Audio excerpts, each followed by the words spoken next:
till you receive the microphone to start. And also, please identify yourself and your media outlet each time before your question.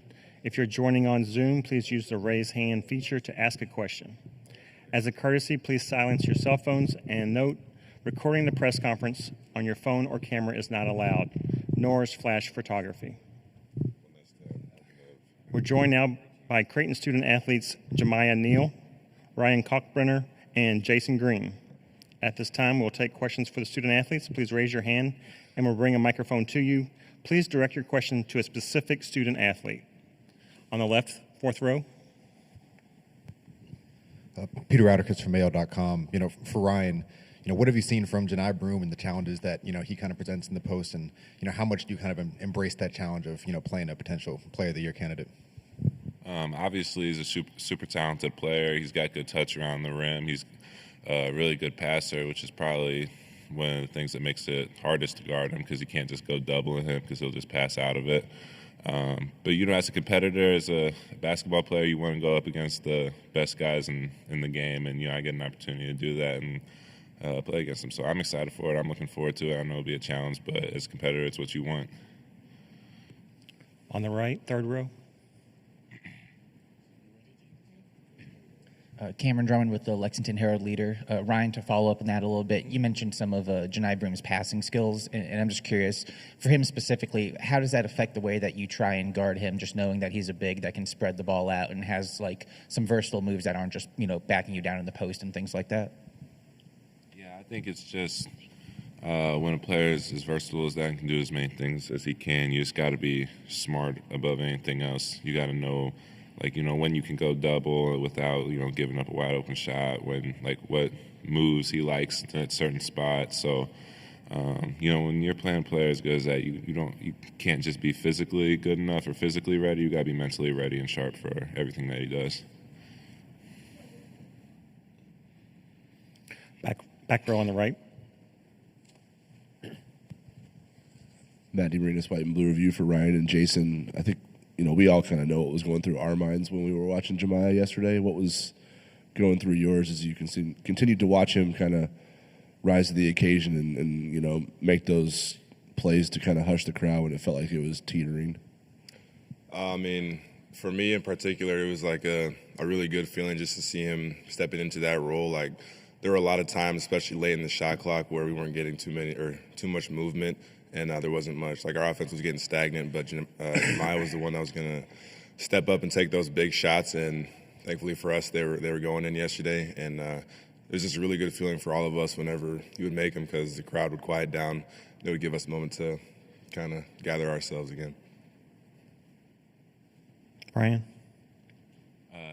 Jamiya did a great job creating space for himself and getting shots up. There were definitely some shots that, as soon as he took them, I knew they were going in. Some shots where he took them, I was like, there ain't no way that ball's going in, and it bounced around and go in. So Jamiya's been doing that all year for us, so it's really not that surprising to me, but it was definitely big for us considering the crowd was against us yesterday. Back row on the left, please. For Ryan, you talk about the crowd against you, 1 versus 9 tomorrow. Do you look at it as an underdog role tomorrow, or how's your team approaching against Auburn? I think at this time of year, the seeding and numbers don't matter too much to me. I've been around this long enough to know that once you get to this point, every team's really good, and you can't get too caught up in who's the underdog, who's favored, all that stuff. It's not important. What's important is coming up with a game plan and executing that and being ready to go. So that's been my approach. I know my teammates have a similar approach to that. Second row on the right. Gary Graves for the Associated Press. Question for Jamiya. Yesterday was one of those games where I guess there was such a focus on limiting Ryan that it opened up things for the backcourt, and then once that did, then you started getting your looks, and you had 29 points. But I guess in terms of defending you all, if you look at yourselves on film, what's the thing about this offense that makes it hard to focus on one aspect, like yourself or the backcourt? I would say just the structure of the team and the complexity of our offense. Coach Mack and the coaching staff do a great job of scouting and putting us in the best positions to score. And obviously, Kalk, he demands a lot of attention down there in the post. We have a lot of shooters around. And then we have guys who can make plays off the ball like me, Jay Green. Jay Green is a matchup problem because he can also shoot, but he can also put smaller guys in the post. So I feel like game by game is just almost just picking your poison. Yesterday, they didn't want to really leave off Kalk, and they didn't really want to leave off the shooters, which left a lot of space for me to one-on-one at ISO. So obviously I'm going to take advantage of that. That's kind of my game, and that's what I like to do. And, when those moments happen, I have to take advantage of it. Back row on the left here. Justin Ferguson, the Auburn Observer. Jason, I wanted to ask you, you guys commit the fewest fouls of any defense in the country, and y'all still have, a really, really, good defense, efficient defense. What's the key to that? Like, what's the key for you guys having so much success without being too physical and sending teams to the line? The key to that is just our let me think for a second. It's just our discipline. We work on that stuff every day during practice. Coach Mack brings it up all the time. He says that those types of drills are going to get boring, but we're still going to do them every day because that's the type of team we are. We have to be locked in on every possession because they've worked with the statistics, and teams that foul less tend to do better. So that's what we do. And we also have Big Kalk back behind us, so we know that we don't really have to foul if they're driving because we've got our safe guy back there just in case we get beat off the dribble. Got 3 questions on the right. Let's go third row first. Trevor Denton, Way 31. Ryan, you've played in so many tournament games at this point, made multiple deep runs. Like, how comfortable are you in this type of setting at this point in your career right now? I'd say definitely less nerves than early on in my career. Definitely, the excitement of it never goes away, but you can kind of get amped up to the point where you get nervous or you kind of get thrown off your game, but that – like you said, I've played in plenty of these that I still get excited for them, but I'm not thrown off. I still approach it with the same level of intensity and focus I do every game. But, that's big for me, and I think a lot of the other guys on the team have that same mentality. They've all been to tournament games, so we go into these games not really feeling nervous, not really feeling out of sorts. We go into it like it's any other game, and we're dialed in and focused for it. Fourth row. John Walker, Omaha World Herald. Ryan, you've been a part of this stretch of success at Creighton. What does it mean to you to have an opportunity to play for a fourth Sweet 16 in 5 years tomorrow? Yeah, it's really cool. I'm really, I've been really lucky to be a part of so many good teams at Creighton, and I've been lucky to be here at the time that I've been here. It's not just me that's done it. It's been Mac. It's been all my teammates, and it's been an awesome ride, and I don't want it to end yet, so we're going to try to extend it one more weekend. Second row. Yeah. Another question, Ryan. What do you feel like you're doing differently or doing better this time of year than you have in previous seasons? I don't really know. I don't know. I try to something Mac always talks about is being process-oriented. So no matter the time of year, no matter what's going good, what's going bad, you try to approach every day the same way. And that's what I try to do. I don't really know what's going better or worse for me. It's just when you consistently put together good days, things start to work out for you eventually. Back row on the right. Jamiya, yesterday you said that you're kind of determined to stay, play as many games with this team as you possibly can because of what they mean to you. When you got here, did you think you would have that type of connection, or that you would eventually build that type of connection in just 1 year with this group? No, not really. I wasn't sure what type of connection I was going to have. I was sure that we were going to be somewhat successful on the basketball court, and we have been. But I think what we've been through this season has brought us together. And like I've been saying all year, when you go through stuff with people, then that kind of makes you closer. And we've been through a lot.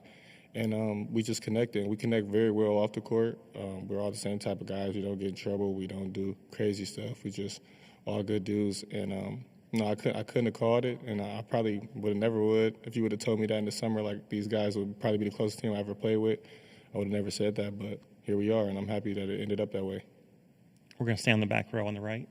Abby Gallant, the Creightonian. This is for either Jason or Kalk. So you guys have been around for the number 1 UConn game. You've also been around for Kansas game.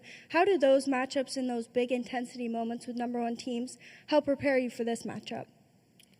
I think that just having the experience playing against those number one teams will help us because it's just a lot of eyes on you. There's going to be a big crowd watching us. There's going to be a lot of people watching on TV, and I mean, there's just not much that can prepare you for that except for experience. And I feel like the fact that we've played against those two number one teams and we've had success in the past has just helped us out a lot. And I'm sure it'll help us out tomorrow when we have a lot of eyes on us. Let's go on the left, back row. Jamiya, what stands out to you about Auburn's guards and offensively and defensively and that kind of matchup that you guys are going to have tomorrow with them? I would say offensively, definitely the shooting. I haven't watched a lot of Auburn this year, but I did not know those guys could shoot like that. Like they shoot some tough, really tough shots. I thought I shot tough shots, but they can all shoot tough shots. And even the guys off the bench are shooting it deep. And defensively, they're just pests. They're relentless. They switch. So we definitely got to be on our P's and Q's tomorrow for sure. Second row on the left. Hey guys, for any of y'all, Trey Wallace with Outkick. Tip time was at least 9:40 Eastern time tomorrow night. So obviously you're going to be waiting a while before you play that game. 7:10. I'm sorry, 7:10 for you guys. I'm sorry, 9:40. So the protocol for you guys going through, today and then tomorrow. You guys just going to be watching a lot of NCAA tournament games outside of meetings. Like, how do you get through a regular game day for you? Personally, on the road games, Jasen is my roommate, and we pretty much sleep throughout the whole day. and then he wakes me up and tells me it's time to go downstairs, and we just go downstairs, and it's time to play. So that's how we're going to spend it. I know that's what me and Jasen are going to do. I don't know what Kalk's going to do. He has a wife and all that type of stuff. So. I pretty much do the same thing, except my wife wakes me up and we go for a walk, and then I go back to sleep, and then she wakes me up again, and we go to pregame meal. Any other questions? Great. Thanks so much for your time, guys. Good luck tomorrow.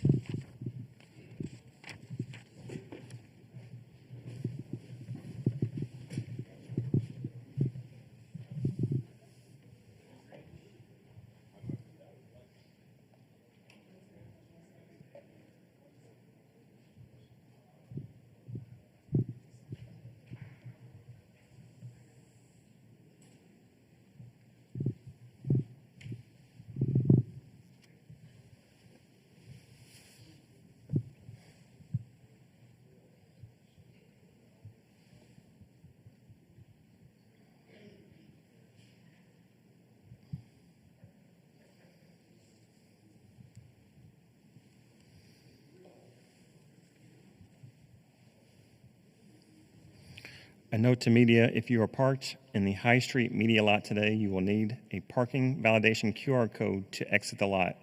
Please see host media coordinator Evan Crane for those validation tickets.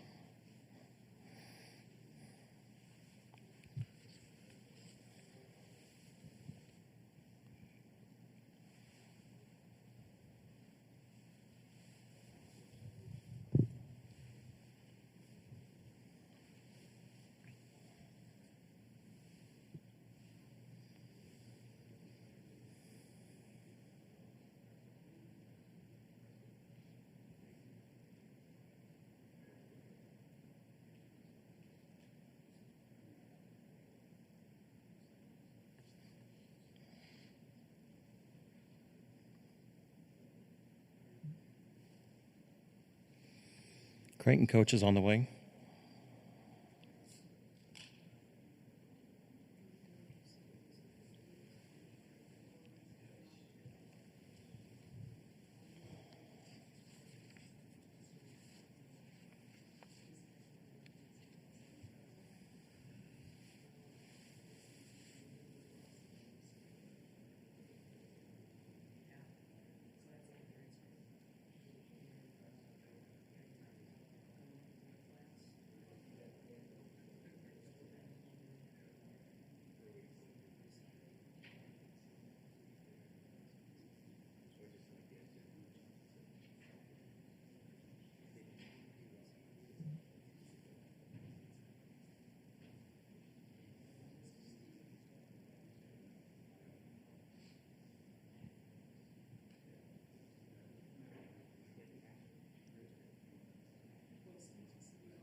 Right.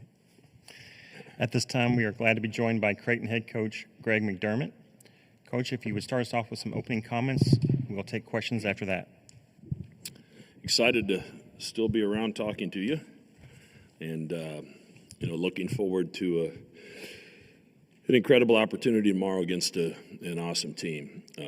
Auburn, has essentially been the number one seed in the NCAA tournament for about 6 weeks. They've played at such a high level for such a long time, and they were faced with a lot of challenges. Their length, their athletic ability, their physicality, their pace. They're a hard team to prepare in a short period of time because of the things that they do, and obviously they have one of the best scorers in the country that's been a model of consistency all season long. So there's a lot of challenges, but we're excited about the opportunity and ready to let it roll and see what happens. Back row on the left.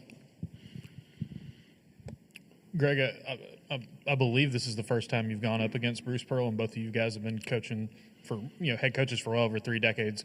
I know you haven't faced off against him before, but what do you know about Bruce's teams and just him as a coach, and what you expect from that matchup tomorrow? Well, he's much older than me. He just turned 65. I've known him a long time. He was an assistant at Iowa. I grew up in Iowa, when he was with Tom Davis. And, we both started at the Division II level as head coaches. So I think anytime, especially at that point in time, there weren't a lot of guys making the jump from Division II to Division I. So when somebody does, you kind of follow their progress. And, he was incredibly successful at Southern Indiana, won a national championship there, and turned the Milwaukee program around in short order, and then obviously went to Tennessee and did great things. And so I don't think anybody's surprised by what he's done at Auburn. He's been good wherever he's been, and his teams play disciplined, physical basketball. I'm not surprised they've had the season that they've had. Let's stay here on the left, 4th row. Peter Atticus from AL.com. Greg, I believe you and Bruce faced in the 1999 Division II tournament when you were at Wayne State. I'm curious if you remember anything about that game and that team. No, that might have been Wayne State, Michigan. I was at Wayne State, Nebraska, so I don't think I've ever coached against him. Last row on the right. Abby Gallant, the Creightonian. Coach, you talked about the challenges that Auburn is obviously going to present. So how much more important, considering the season you've had with Kansas and last season with UConn, to trust your preparation and your ability to handle teams like this? That's important for every game. We have a process that we follow, a routine that we follow, whether we're preparing start of the season scrimmage or whether we're in the NCAA tournament. Our guys know what to expect, what we're going to do a day out, what we do day of the game. And opponents change, and we treat them all the same, regardless of what their record or ranking is. And I think that process has served us well, and hopefully it'll serve us well in this situation. But, like the SEC, the Big East prepares us for a lot of things you see in the NCAA tournament. The physicality of St. John's is going to serve us well, even though we didn't win against St. John's last Saturday. That'll help us tomorrow because of what Auburn's going to throw at us from a physicality standpoint. So, we both played in great leagues. Obviously, the SEC had an unprecedented season with 14 teams in the tournament.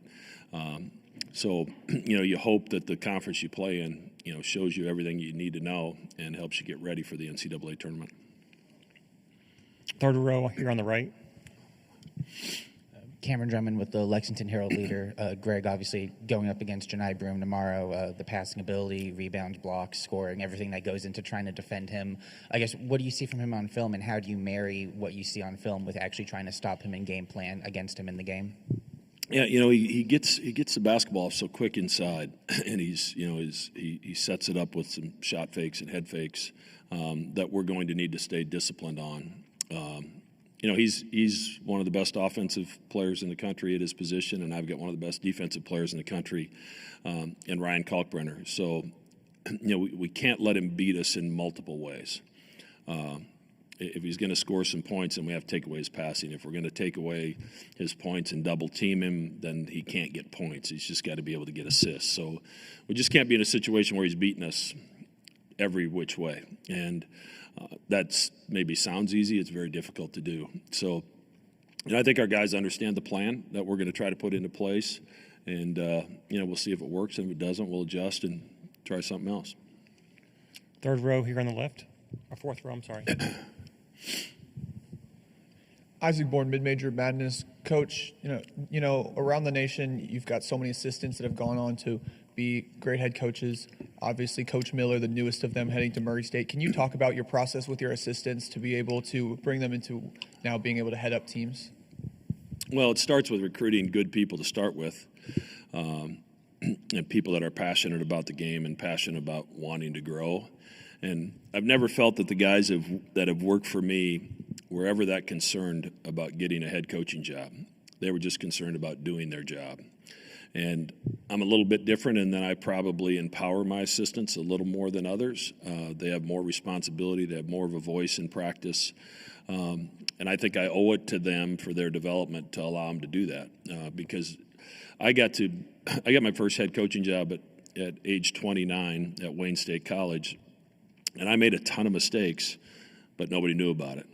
And these guys are getting opportunities to make mistakes while they're an assistant coach for me, and we can talk through them, so I think they're a little bit better prepared when they do get their own head coaching job. So really proud of Ryan, and obviously Coach DeVries just got the Indiana job. Coach Huss had a great run at High Point this year. So there's, TJ's playing at Iowa State right now. So there's a lot of guys that have done really well, but they were really good when they came to me, and they poured their heart and soul into our program, and then they were rewarded because of that.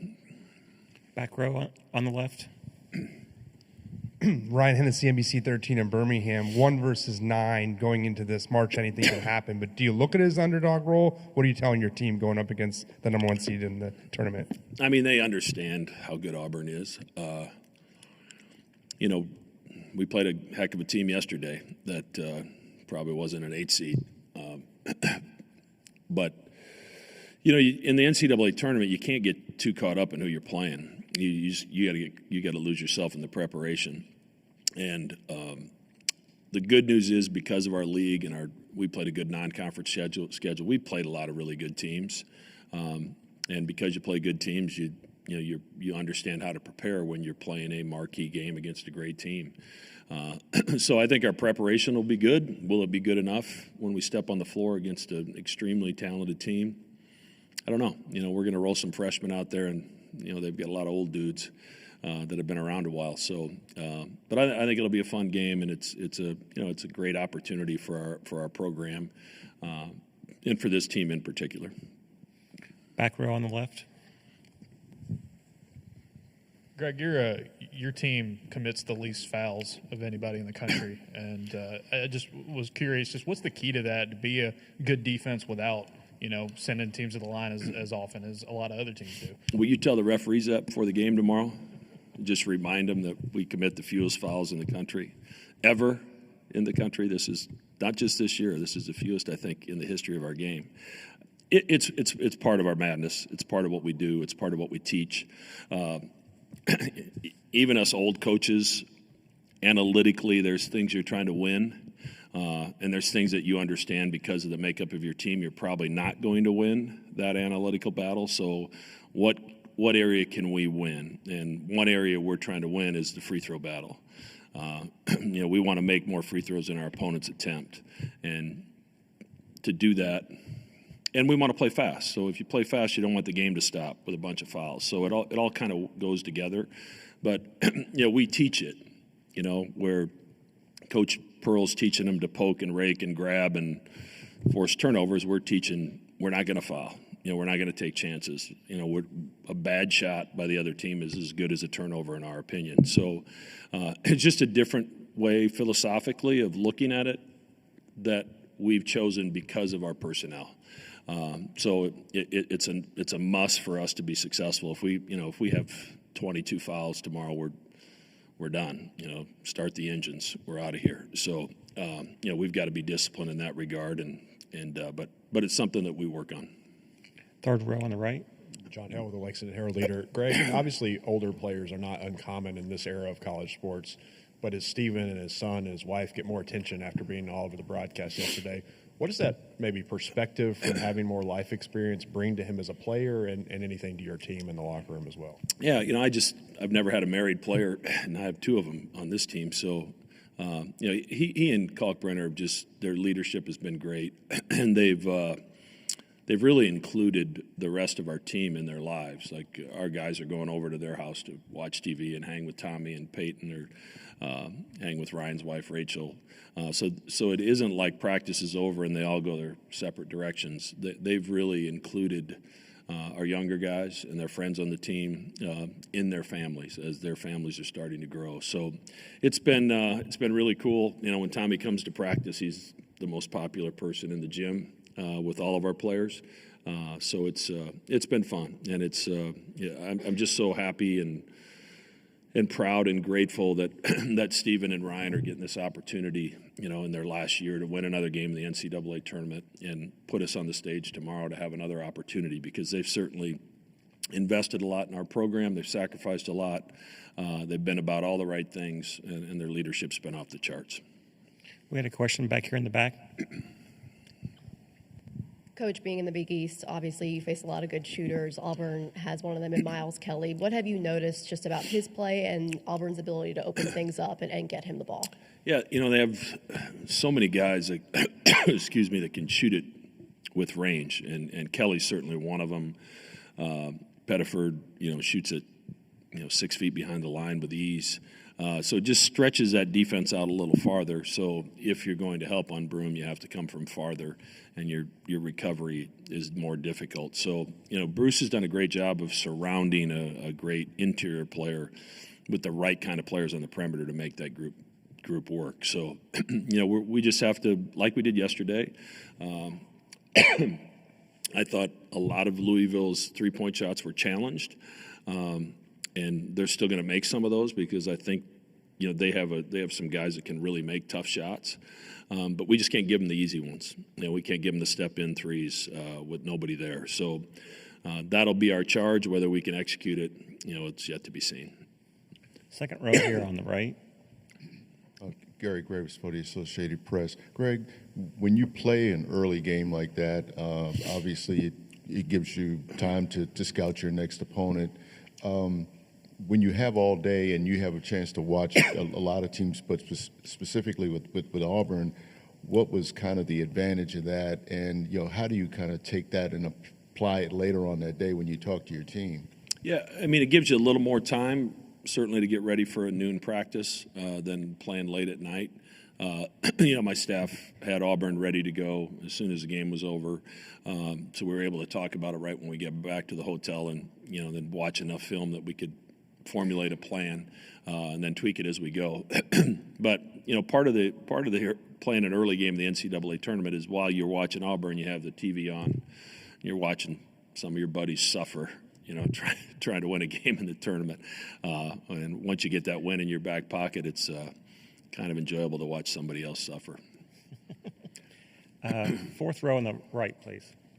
Trevor Denton, Way 31. You've been through so many NCAA tournaments. Ryan's been through so many NCAA tournaments at this point. How much does that give you a sense of calm during such a chaotic, high-pressure time of the year? Yeah, we'll find out if we're good enough to play against a team as good as Auburn. That'll be decided on the court, but I don't think we'll panic. I just think our guys really have a tremendous amount of belief in one another. They're extremely connected, and that unity is why we're here. That's why we were able to dig out of a 7-5 start, and it looked like we were roadkill for the rest of the year, and found a way out of it and kind of reinvented ourselves. Guys embraced their roles. They grew in their roles. They were champions in their roles. Very few egos on this team. So because of that, when things get tough, they don't point fingers. And if you don't point fingers, you can get through adversity. Because if you're not pointing fingers, that means you're looking inside and trying to figure out what I can do better to help remedy the problem that we have going on right now. And I've got a whole team of those guys. And when guys will look within and try to figure out what impact can I have to help this team, you have a better chance of fixing things. And this team has been, as I told our local media all year long, it's one of the more gratifying seasons I've ever had because, the sum of our parts is really, really good, and it's because of how connected we are. Anything else? Coach, we appreciate your time. Thanks. Thank you.